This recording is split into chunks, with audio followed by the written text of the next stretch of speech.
because this glass, again, I fire in the kiln, and I'm able to form the illusion of the pine needles with the tree branches. Oh, sure.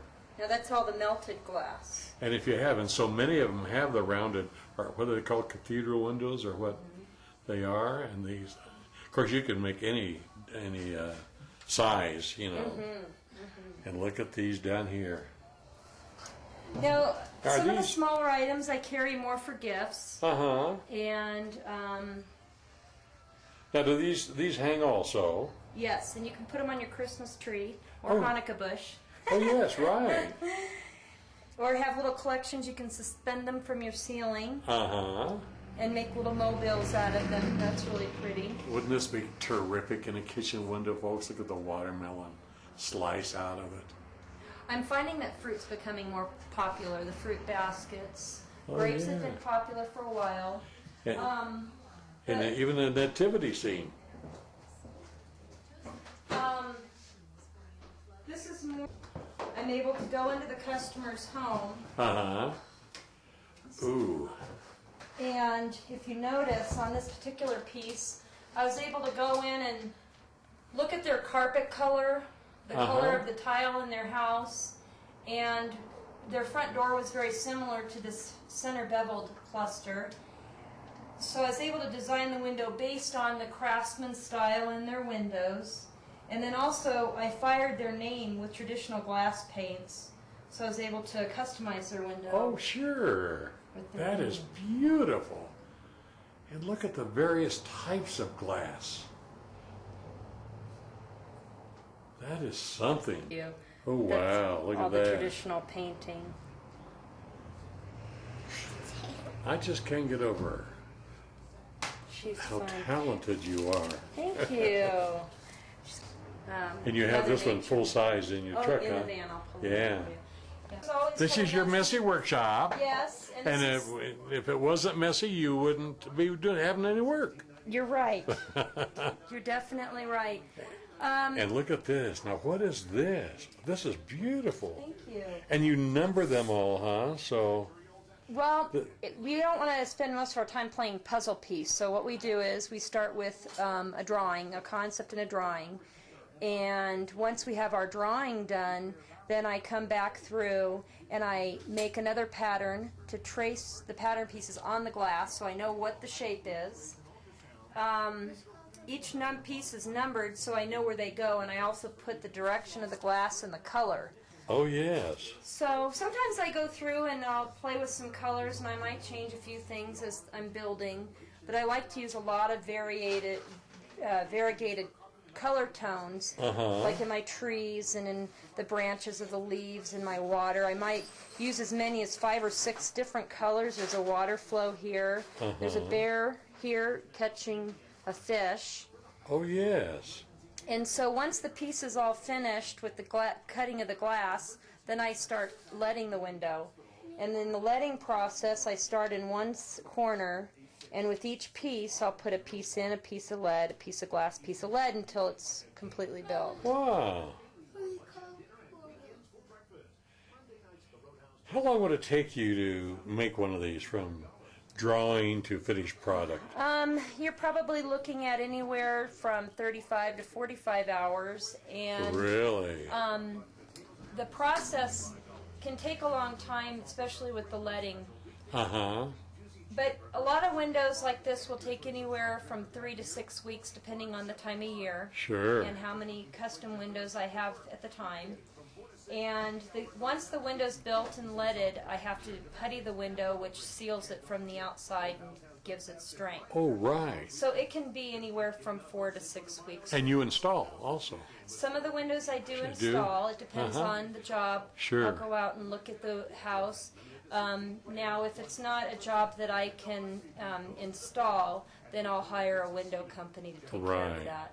Now, how do you cut the glass? By hand, or do you have a jigsaw, or? Well, I don't use my saw very often.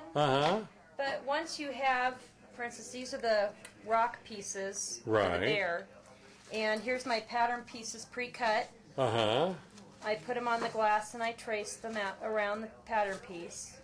Now when I cut the glass, this is, actually you're not technically cutting the glass, you're scoring and breaking it. Oh, sure. So you come in with the glass cutter on the edge of the glass, and if you hear that little scratching noise, that's the score. Uh-huh. Bring it to the edge of the table and then you break. Wow, how neat. Trick to every trade. There is. And look, you got so many colors, and they come in large sheets like that? Most of the sheets come in 24 by 48. Uh-huh. And look at all these. I try to keep a wide variety of colors of glass so that I can pull from my sheet glass for any illusion I'm trying to create. Right. Now, what are these All-Star machines?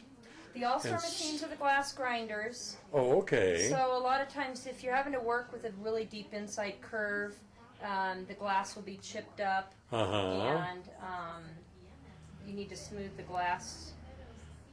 And you wear safety goggles all the time? All the time. Oh, good. Now, the other thing that I use for melting the glass is the kiln.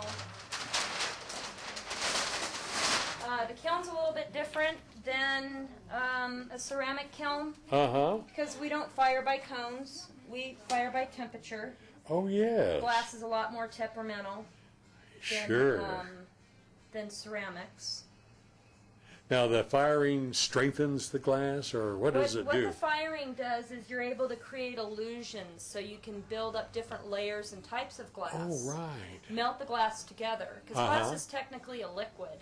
Right. And what happens with the kiln is as you go up in temperature, it becomes more supple, and then to a liquid form, and then the glass all melts together, and that's called fusing, glass fusing. I see, sure. And so you can create different illusions. I also use this kiln to do my traditional glass painting, which is like your church work. Oh, and, right. taking ground up glass and gum of Arabic and mixing it together. And I'm able to create illusions such as a real face in a stained glass window. Wow. You really have to have an artistic ability to do this, I would think. They do have pattern books on the market, so if you're not the type of person that would be able to draw your own patterns, you can go to the pattern books and create your own stained glass really? windows. So you can do it at home, little pieces and to learn. And the over here, these are all my cases of lead. And if you notice, I have the numbers on the side because with different sizes of leads, you can create different illusions. Oh, right.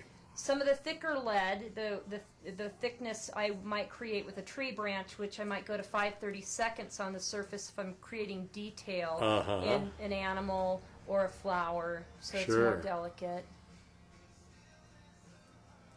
Really something. So, how long have you been in Big Bear? I moved to Big Bear a year in September. Did you really? From where? From San Clemente. Really? Beautiful. From one paradise to the other. I'll never go back. Really? This is home now. How did you find Big Bear?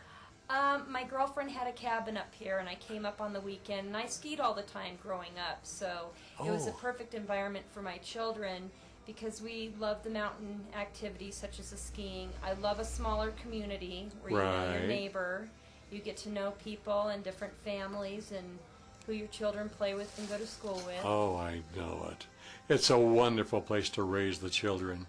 There's so much for them to do, and being with nature, and so many of them, like in San Clemente, never see squirrels in their yard or it's really blue sad. jays. Or that part of it is sad, but one thing about living in the Big Bear community is that you can enjoy your surroundings all around you.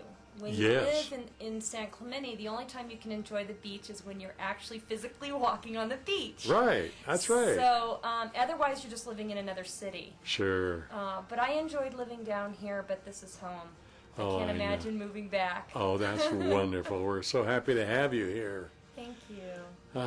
So what else are we, do you have any other things that you do? Do you ski, of course? I do ski. That's cool. And Trinity, this was her second season on the D team. Oh, good. And she really enjoyed that. Now, my boys don't ski anymore. They both snowboard. Oh, yes. I snowboard. And Trinity does snowboard. Do you snowboard too, hon? Mm-hmm.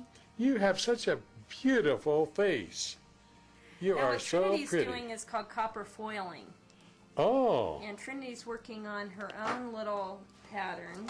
Uh-huh. let's lay this out for him so you can show him what you're working on. This is more of a student piece. Uh-huh. The cuts are a little bit more simple. Uh-huh. It's a simple tulip. Oh, sure. But again, it's like painting by the numbers, only it's... Correct. And these are from pattern books. Uh-huh. And the thing about stained glass and cutting glass is different than if you break a glass in the kitchen. When you break glass in the kitchen and you're cleaning up the glass on the floor, it's not controlled. With stained glass, this is very much controlled cutting. So it's a lot safer because you're... Now, Trinity put gold around that. Is that a...